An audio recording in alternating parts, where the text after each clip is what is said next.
police in the morning.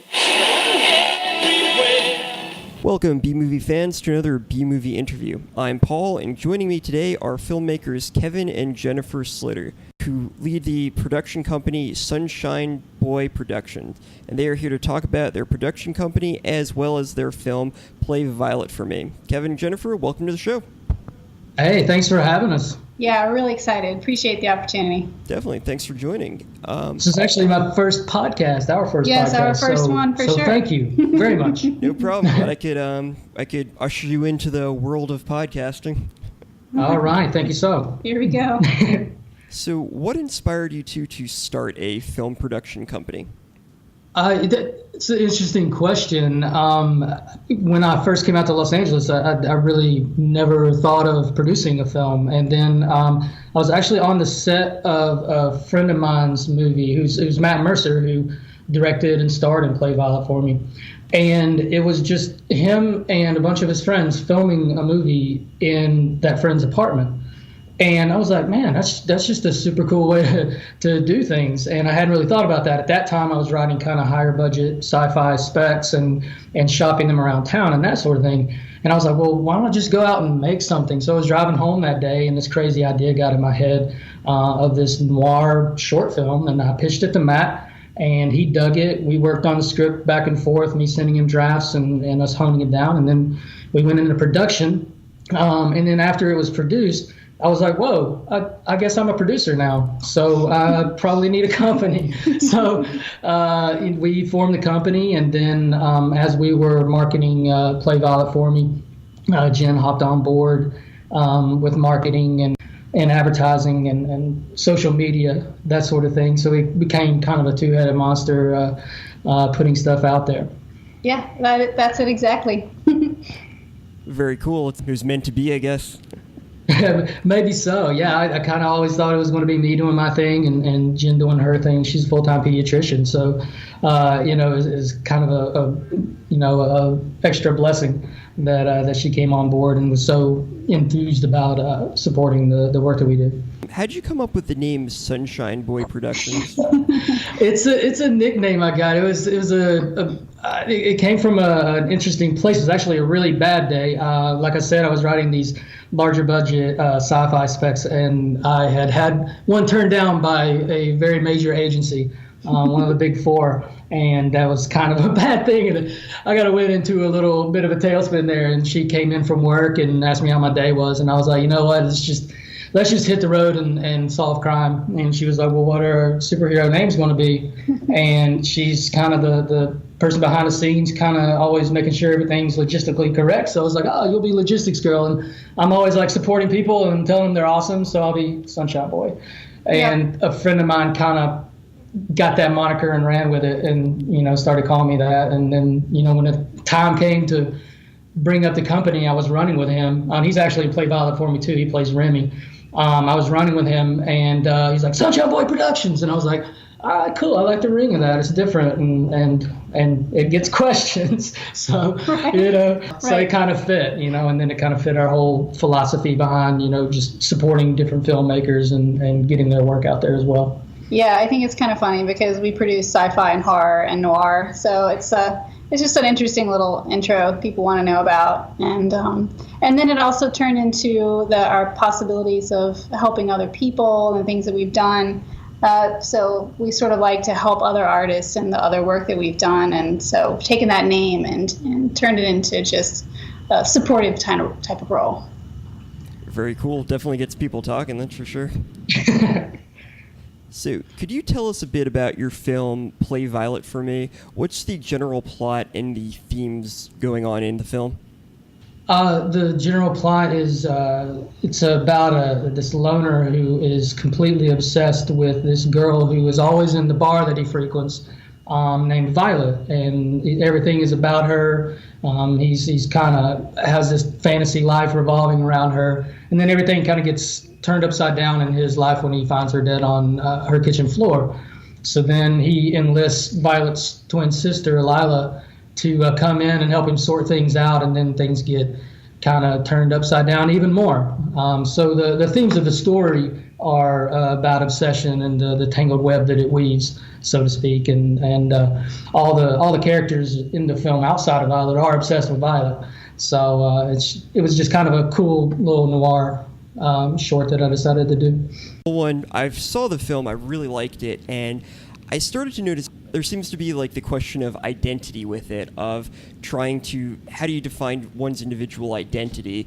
It seemed like with the twin sisters, everyone held Violet up to this high standard of being this great embodiment of perfection, while not really thinking much of, I think it was Lila was her name? Yeah, Lila. Yeah, and just how they seem to not really have identities of them for themselves, but what other people seem to think they should have and how they were defined by each other. Like, at one point, Remy says to her, Lila, "Why don't you play Violet for me?" Which at least I thought meant that he kind of saw her as kind of interchangeable. So it definitely seemed like there was a lot going on with that. I thought it was very well done. He's kind of a Violet addict, so you just can't get enough. I'm glad you brought up identity. That was one of the things that I wanted to touch on. It's been a theme in several of the things that I've done.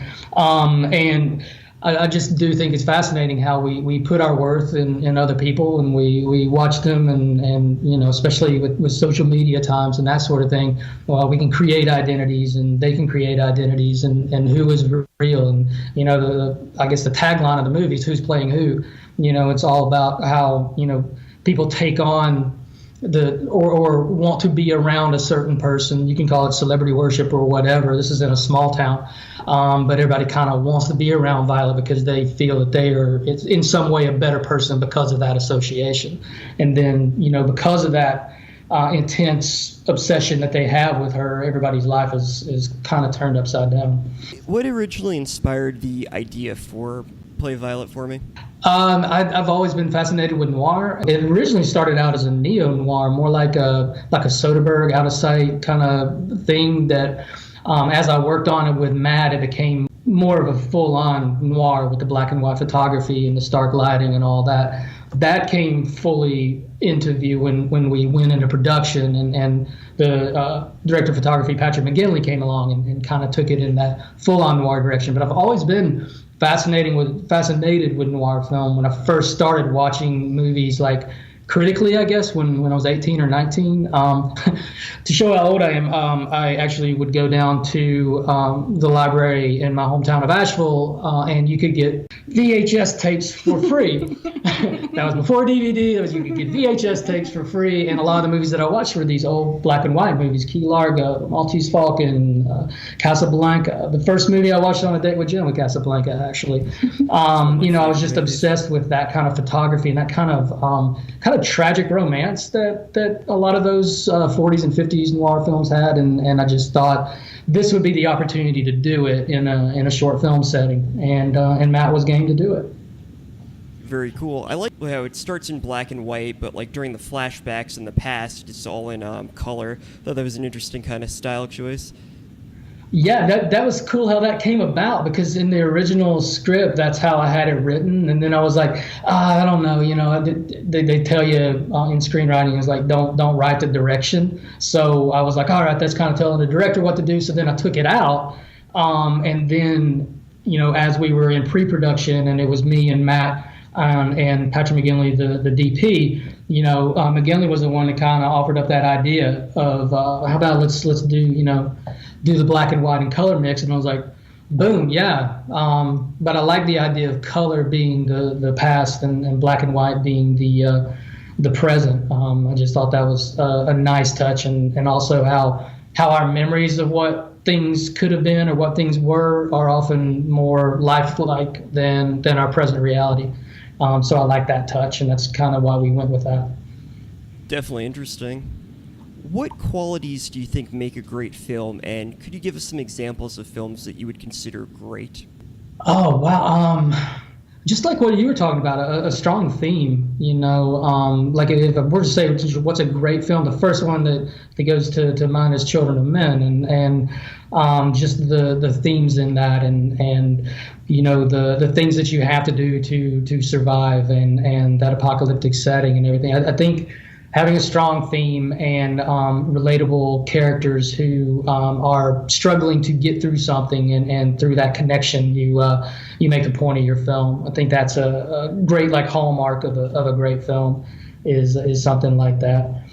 Fisher King, I love that one. That one's like a visual storytelling and themes of redemption and people that are in a lower spot at the beginning, and then through their relationship, come out different in the end. I just think that's just the change in a character, and we want to believe in change as viewers. So when you have that change in a film, I think that's what makes a great movie. And there's just so many different forms of a great movie. I think that's another thing. What advice would you give someone who wants to make their own independent films? Speaking from my experience, it's get to know people. This opportunity didn't come about if I hadn't gone to the set that day. I knew Matt, and he invited me to the set. This whole world might not have been opened up to me, or I might not have experienced it in the same way. So I think for writers, especially, it's very easy for us to kind of sit in a house. We're rather introverted and kind of sit there and wait for things to happen. Things really didn't start happening with this film and other films that we've been involved with until I got out of the house and started, getting on some film sets and seeing it, and then it becomes more of a reality. If I were to say, like, my advice for somebody coming to town, I would say get a job in the industry somehow. The first job I had in the industry was in development, so by having that job, I got to know how to communicate with like agents and managers and producers and talent and that sort of stuff. And I kind of fell on my face a few times too, because it was brand new to me. But just getting out there and experiencing the different types of jobs in the industry can open up opportunities for you, can open up relationships for you. And the relationships that I've made through just that first experience going to Matt's set and then doing Violet, those are some of my best friends in the world now. And I hope to make more films with them. So I would say just get that core group of people that are interested in film and making films and maybe the types of films that you like. And just, I don't know, phones are so amazing now. Go out and shoot something on an iPhone, see if you can edit it. There's just all sorts of different ways to get out there and experience it and make movies. It's amazing how nowadays film is so much more accessible, not only just like watching, but like even creating. You can, like you said, you can basically create something on your cell phone with better quality than most cameras were a few years ago. Yeah, but a film played Sundance that was filmed on an iPhone. Yeah. So it's pretty amazing. Now, yeah, yes, sir. I would also say for the marketing side of things, for advice, is that to not ignore that. I know it's tough for people who are in this industry because they don't want to brag about themselves or don't want to be too showy, but not to ignore that side of it, because it's been a really valuable part of what we do. And there's so many programs out there and easy things you can learn to do web design and also social media marketing. The latest statistics say that there's almost 80% of people in the United States have some sort of social media account. And there's over 2 billion people in the world who are somehow involved in social media, with their different accounts. So it's a very powerful tool, and very affordable tool that you can use. In fact, but we met through Twitter, and this interview's occurring because of that. We've had some reviews from that, and Violet's been viewed all over the world. And also, it's fun. That's the thing that surprised me the most about it, was that you're able to chat with somebody halfway around the world about your film and what they liked and what they didn't like and what movies they're into. And so I would say just also, when you're doing all of that, just don't ignore the social media and the marketing part, because it really, really helps a very small company grow. Here on B Movie Bros, we like to ask this question of everybody we interview. It's kind of a question that Corey and I debate a lot, but we like to get the opinions of the people we interview. What is your opinion on hairless cats? The first thing I think about is Dr. Evil. But I don't know, my relationship with cats has been kind of like, it's not that they don't like me, it's just like I'm not in the room. So it's like I kind of have a feeling about cats, whether they're hairless or they have hair. It's just kind of like, I don't know, I'm just kind of a dog guy. It's nothing really against cats. I guess I feel bad because they don't have any hair, and I'm getting to be older, and I'm fearing like going bald. So I kind of feel bad for them on that part. I'm in support of their rights as hairless cats. I'm fully in support. I don't know how to answer. That's hilarious. Yeah. So. Hairless cats. The pediatrician side of me is coming out right now because they're actually an exercise in futility. I'm not sure who got the idea that the allergenic portion of an animal is contained in their fur or their hair, but it's actually not. These poor things were bred for this reason, and actually they don't really help out if you have a cat allergy. So I think it's a sad thing that occurred. I feel bad for these cats. Yeah, because Corey really likes them. He thinks that they're real cute. I always think that it's just something we as humans did wrong to the animal kingdom. It's like that's where we experimented too far. It's like just leave them alone. They didn't do anything to us. Yeah. Totally. So, are there any project that your company is currently working on or planning to work on in the future that you could share with us? We have a few short films that we hopped on board last year, that one of which is playing film festivals now. It's actually playing the Oxford Film Festival this week. We're heading out on Wednesday to go to that festival. We're really excited about that. It's called Feeding Time. It was a horror short, or it is a horror short, written and directed by Matt Mercer, who directed and starred in Play Violet for Me. So we're excited about that one. And then we had a few other shorts that we EP'd. Executive produced this year that are going to be coming out, or last year that are going to be coming out this year.